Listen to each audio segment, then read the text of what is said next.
अगर भगदड़ हो गई तो यहाँ पे क्या आपने व्यवस्था कर रखी है?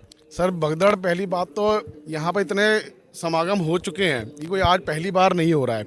ये तो अभी आश्रम की यही बात कर रहे हैं, यहाँ तो बहुत कम लोग हैं। एक पहले हरियाणा में पशु मेला ग्राउंड में हुआ था, वहाँ पर तो लाखों की तादाद में थे।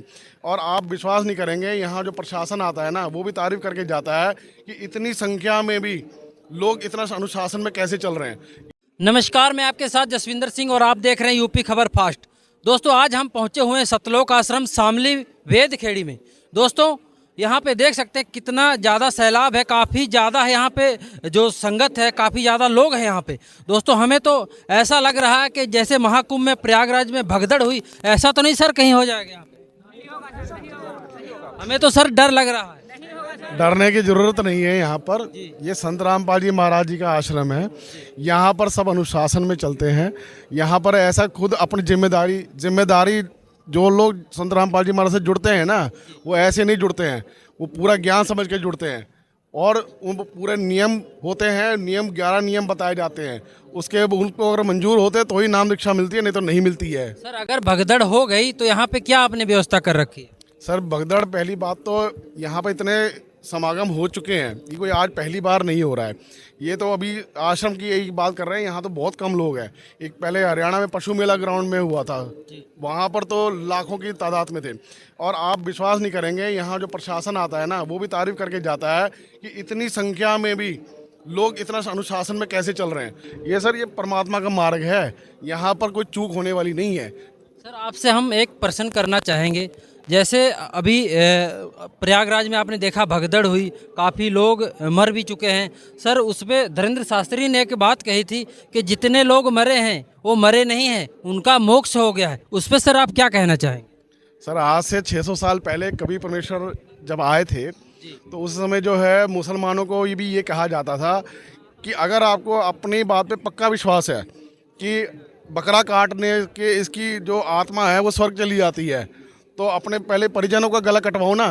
अगर जैसे स्वर्ग जाना है तो बकरे का नंबर कौन आने दे? मान लीजिए आज आप ही हैं, आपको कहीं प्लॉट मिल रहा हो, ठीक है, तो आप बकरे का नंबर क्यों आने देंगे? पहले तो आप अपने परिवार वालों के रजिस्ट्रेशन करा दोगे। तो ये ऐसे ही बात यहाँ धीरेन्द्र शास्त्री जी ने कर दी कि जी वो गंगा किनारे मरेंगे तो जो है मोक्ष हो जाएगा। तो भैया, अगर आपको पक्का विश्वास है कि गंगा किनारे मरने से मोक्ष हो जाएगा, तो ले जाइए सबको, पहले आप ही शुरुआत कर दीजिए, पता चल जाएगा मोक्ष हुआ कि नहीं हुआ। तो ये जो अकाल मृत्यु हुई है, ये तो बिल्कुल दुखद मृत्यु है। लोग रो रहे हैं, ठीक है, लोगों को लाशें नहीं मिल रही हैं, कई लापता हो चुके हैं। ऐसे दुखद जो समाचार में आपका ऐसा बोलना ये शोभा नहीं देता है। आप लोग आपको ये धीरेन्द्र शास्त्री जी ने ही कहा है। धीरेन्द्र शास्त्री जी को ही मैं कहना चाह रहा हूँ कि ये आपको शोभा नहीं देता है। आप इतने लोगों को आप जो है मार्गदर्शन कर रहे हैं और उसके ऊपर आप जो है ऐसी बातें कर रहे हैं, तो यहाँ पर तो आप जो है लोगों की आस्था से खेल रहे हैं। तो ये आपका बिल्कुल गलत आपको विचार, आपको इसके लिए माफ़ी मांगनी चाहिए लोगों से। इस तरह की बात कर रहे हैं आप। और यहाँ अकाल मृत्यु हुई है, अकाल मृत्यु से कभी मोक्ष हो सकता है? यहाँ तो फिर कोरोना में कितनी अकाल मृत्यु हो गई, तो वो भी मोक्ष हो गया क्या? अकाल मृत्यु और मोक्ष का आपस में कोई लेना देना नहीं होता। सर, हम आपको रोकना चाहेंगे। वो क्या आप तो धीरेन्द्र शास्त्री इतनी भक्ति करते हैं, क्या आप तो मानते हो भाई इतनी भक्ति में उनके पावर हो तो इसीलिए मोक्ष हो गया हो? देखिए सर, ऐसा है, भक्ति जो धीरेन्द्र शास्त्री जी बताते हैं वो भक्ति उनकी कोई शास्त्रों में प्रमाणित नहीं है। पहली बात तो ये, इसको तो मैं खुले आम बोल सकता हूँ कि उनकी कोई जो भक्ति बता रहे हैं वो कोई भी शास्त्रों में प्रमाण नहीं है उसका। दूसरी बात, जो वो कर रहे हैं वो एक सिर्फ सिद्धियों के आधार पे जो है वो फेमस है। सिद्धियाँ जो है कवि परमेश्वर ने बताई थी कि 24 सिद्धियाँ होती है। एक सिद्धि आकाश उड़ावे, एक सिद्धि जल पे चलावे, एक सिद्धि मतलब इस तरह से करते कुछ 24 सिद्धियाँ होती हैं। उनमें से कुछ सिद्धियाँ उनको मिल चुकी हैं, जिसके आधार से उन्होंने जनता को जो है जो अपने जो है आकर्षण में ले रखा है। मगर भक्ति के नाम पे उनके पास कुछ नहीं है, वो खाली सिद्धियों के नाम पर ही जो उनके पास तो करोड़ों लोग पहुँचते, जनता इतना सैलाब पहुँचता है। सर, जनता के तो आप आज की बात करेंगे तो जनता की आप अगर बात करेंगे तो सर, जब तक जनता अशिक्षित है, जनता जब तक अपने ग्रंथों को नहीं जानेंगे वो नहीं समझ पाएंगे कि क्या सच है क्या झूठ है। दूसरी बात यह है कि चमत्कार को नमस्कार, जनता सिर्फ इसको ही भक्ति समझ लेती है कि जो मतलब बात वही आ गई कि हाँ जी उन्होंने चमत्कार कर दिया तो हाँ जी वो बिल्कुल सही है।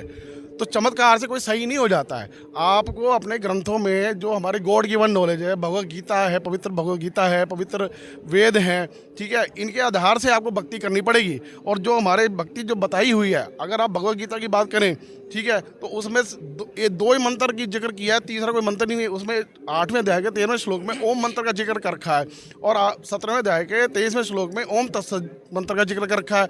इसके अलावा जो ये लोग मंत्र देते हैं, ये कहाँ से लाए हैं? अगर आप शास्त्रों के अनुसार भक्ति दे रहे हैं तो आपके मंत्र शास्त्रों में है क्यों नहीं? पहले इसका जवाब दीजिए, फिर देखेंगे, फिर आप बताइए। जनता तो आप देखिए सर, जनता खाली ऐसा नहीं है। 1 मिनट सर, आपको रोकना चाहेंगे। हाँ जी सर, आप बताइए धीरेन्द्र शास्त्री के बारे में क्या कहना चाहें? देखिए, धीरेन्द्र शास्त्री जी ने जो कहा है ये एक भ्रमित करने वाली बात है। ये भ्रमित नहीं करना चाहिए, इससे एक गलत मैसेज जाता है। यदि धीरेन्द्र शास्त्री जी की बात सही होती कि गंगा किनारे जाने से मोक्ष प्राप्ति होती है या वहाँ मरने से प्राप्ति होती है, तो सबसे पहले तो वे अपने परिवार और अपने आप को ही ऐसा करना चाहिए, क्योंकि मोक्ष प्राप्ति किसको नहीं चाहिए? सभी को चाहिए। दूसरी बात, हमारी जो श्रीमद् भगवद गीता अध्याय 16 श्लोक 23 और 24 में स्पष्ट प्रमाण है कि जो शास्त्र विधि को त्याग कर अपनी इच्छा से मनमाना आचरण करते हैं, न तो उनको सिद्धि प्राप्त होती है, न उनको सुख प्राप्त होता है, न ही उनको मोक्ष प्राप्त होता है, अर्थात व्यर्थ। इसके लिए हे अर्जुन, शास्त्रीय प्रमाण है कर्तव्य और अकर्तव्य की व्यवस्था में, क्योंकि कौन सी भक्ति करनी चाहिए, कौन सी नहीं करनी चाहिए। मोक्ष केवल सत भक्ति से ही होगा। जो गीता जी में अध्याय 4 श्लोक 34 में कहा है कि एक जो परमात्मा ने यहाँ आकर जो ज्ञान बोला है अपने मुखारबिंद से, उसको तत्वज्ञान कहते हैं, अर्थात 5वां वेद सूक्ष्म वेद। वो तत्वदर्शी संत बताएगा।